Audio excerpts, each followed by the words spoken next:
Fanimiarabantsika rehetra tonga soa eto amin'ny tutoinfo.com.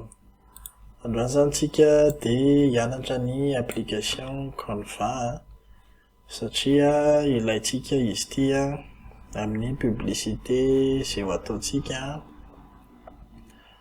mba tsy handrasatsika graphiste zany fa graphiste mety ho elaela kokoa miasa satria perfectionniste be dia nefa le affiche ilaitsika rapidapida mety hoe tsy manana graphiste misy koa tsika nefa mba te hanao zavatra tsaratsara dia izay no ilana an'ity Canva ity. Dia 100% en ligne le izy dia misy version gratuite, misy version payante ihany koa fa efa ampy hanaovana zavatra tsara ilay version gratuite. Dia ity zany idiranao aty www.canva.com ity. Dia manao inscription ianao. Inscription afaka atao miaraka amin'ny Google zany hoe mampiasa compte Google zany dia afaka atao amin'ny fomba hafa. Ohatra io zao misy Facebook raha manana compte Facebook ianao Microsoft sy ny sisa sy ny sisa. Fa nenahy ataoko Google.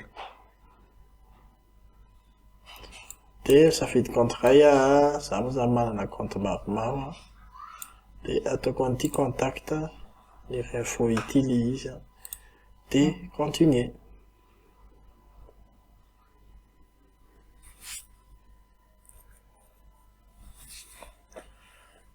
Dia tafiditra ato anatin'le anitsika zao, ato anatin'le compte Canva. Dia izy moa zany miteny hoe misy promotion amin'zareo piatsika aloha iny dia ohatr'izao le izy aty amin'ny sisiny aty misy mombamomba anao dia ohatra hoe miditra eto tsika eto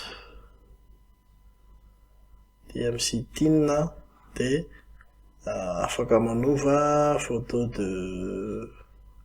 de profil satria tonga dia alainy fotsiny ilay any anaty mail dia afaka manova anarana dia afaka manova mail afaka ovaina eto ny langue dia sy ny sisa afaka sécuriser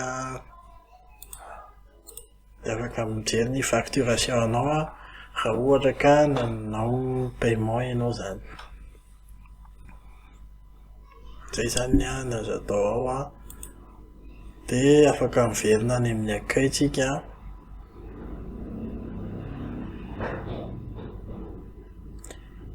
Ao amin'ny accueil misy